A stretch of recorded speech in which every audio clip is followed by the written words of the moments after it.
शुरू करते हैं आज की इस वीडियो को। मैं हूं अमित और आप देख रहे हैं मेड इन इंडिया खबर। बढ़ते हैं पहली खबर की तरफ और पहला खबर है इंडिया और कनाडा बहुत ही जल्दी साइन कर सकते हैं इंटरिम ट्रेड डील।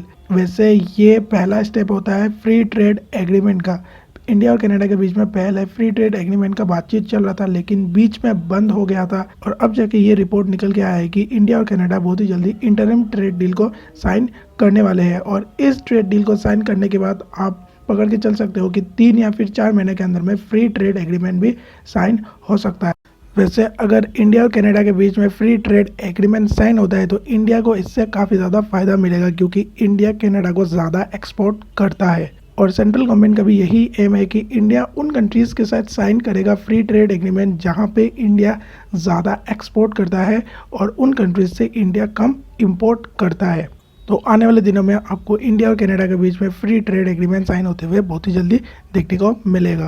अगला खबर है, रिपोर्ट का ये दावा है कि इंडिया शायद अल्टरनेटिव पेमेंट सिस्टम कंसिडर कर सकता है रशिया के साथ ट्रेड करने के लिए, क्योंकि आपको पता होगा कि रशिया के काफ़ी ऐसे मेजर बैंक हैं जिनको स्विफ्ट सिस्टम से हटा दिया गया है। और कभी भी अगर इंटरनेशनल ट्रेड किया जाता है या फिर किसी भी दो कंट्रीज़ के बीच में कोई भी ट्रेड होता है तो स्विफ्ट सिस्टम के थ्रू ही ट्रेड होता है। लेकिन रशिया के काफ़ी ऐसे मेजर बैंक्स हैं जिनको स्विफ्ट सिस्टम से हटा दिया गया है, इसलिए इंडिया और रशिया दोनों को काफ़ी ज़्यादा मुश्किल होता है आपस में ट्रेड करने के लिए। तो इंडिया इसी के कारण अल्टरनेटिव पेमेंट सिस्टम का ऑप्शन को देख रहा है और मुझे ये लगता है कि अल्टरनेटिव सिस्टम बहुत ही जल्दी आपको देखने को मिलेगा जहाँ पे इंडिया और रशिया दोनों अच्छे से बिना किसी प्रॉब्लम के ट्रेड कर सकेंगे। और ये पहला बार नहीं है कि इंडिया किसी अल्टरनेटिव पेमेंट सिस्टम को इस्तेमाल कर रहा है। इससे पहले भी इंडिया और ईरान के बीच में भी अल्टरनेटिव पेमेंट सिस्टम चलता था। ईरान के साथ हम लोग जो भी ट्रेड करते हैं वो डॉलर्स में हम लोग ट्रेड नहीं करते हैं, हम लोग इंडियन रुपीज़ में ही ट्रेड करते हैं, क्योंकि आपको पता होगा कि ईरान के ऊपर में भी काफ़ी ज़्यादा सैंक्शंस लगे हुए हैं वेस्टर्न कंट्रीज़ के द्वारा। तो इंडिया डायरेक्टली ट्रेड नहीं कर सकता है और इसी के कारण इंडिया को काफ़ी ज़्यादा लॉस भी होता है, क्योंकि ईरान का जो तेल है वो काफ़ी ज़्यादा सस्ता होता है, लेकिन हम लोग सैंक्शंस के कारण डायरेक्टली ईरान से पेट्रोलियम को परचेज नहीं कर सकते हैं। तो इन वेस्टर्न कंट्रीज़ के कारण इंडिया को भी काफ़ी ज़्यादा तकलीफ उठाना पड़ता है। वैसे आपका इसमें क्या कहना है, कमेंट करके मुझे ज़रूर बताना।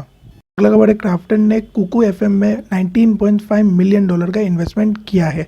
वैसे कुकू एफएम के बारे में तो आपको पता ही होगा, इंडिया के ऑलमोस्ट हर एक यूट्यूबर इसे प्रमोट कर चुका है।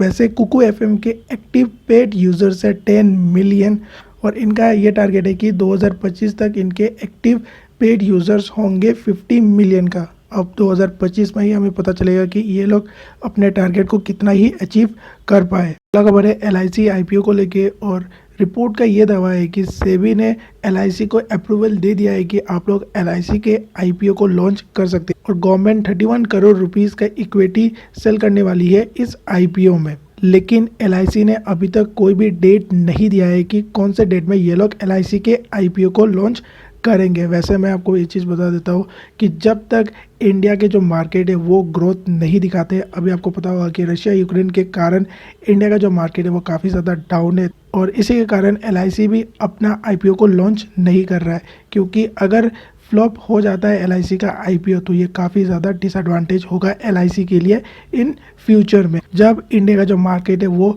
ग्रोथ दिखाना शुरू करेगा तभी आपको LIC का भी IPO लॉन्च होते हुए देखने को मिलेगा। वैसे क्या आप लोग इन्वेस्टमेंट करते हो या नहीं, कमेंट करके मुझे ज़रूर बताना। अगर करते हो तो क्या आप लोग LIC के शेयर्स को परचेज करोगे या नहीं, ये भी कमेंट करके मुझे ज़रूर बताना। अगला खबर है, हीरो इलेक्ट्रिक ने पार्टनरशिप किया है सन मोबिलिटी।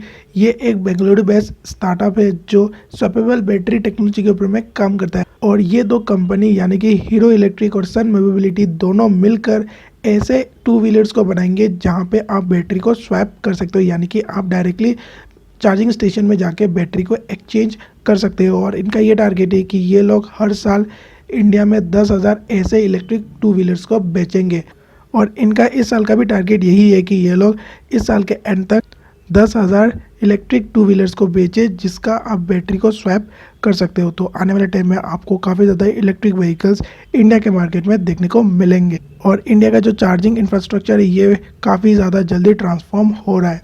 अगला खबर है इंडियन रेलवे की तरफ से और इंडियन रेलवे कोच में जो सीट्स लगे हुए थे उनके मटेरियल्स के ऊपर में काम कर रही है और वो लोग ये चाहते हैं कि आने वाले टाइम में जो इंडियन रेलवे के कोच में जो सीट्स लगे हुए हैं उनका जो मटेरियल है उनको इंक्रीज करे, अच्छे क्वालिटी के मटेरियल्स को लगाए। काफ़ी टाइम इंडिया के जो ट्रेन से कोचेस है वहाँ पे आग लग जाता है। वैसे आग लगने का जो इंसिडेंट है वो काफ़ी ज़्यादा कम हो चुका है अभी, लेकिन फिर भी एक दो ट्रेन ऐसे निकल जाते हैं जहाँ पे आग लग जाता है टेक्निकल इश्यूज़ के कारण। तो इंडियन रेलवे कोचेस के जो सीट्स है उनके मटेरियल क्वालिटी को इम्प्रूव करे ताकि जल्दी से जल्दी आग ना लगे और लोग भी इंजर्ड ना हो। तो आपको आने वाले टाइम में इंडियन रेलवे के जो सीट्स है, कोचेस के जो सीट्स है, उनका मटेरियल क्वालिटी इम्प्रूव होते हुए देखने को मिलेगा।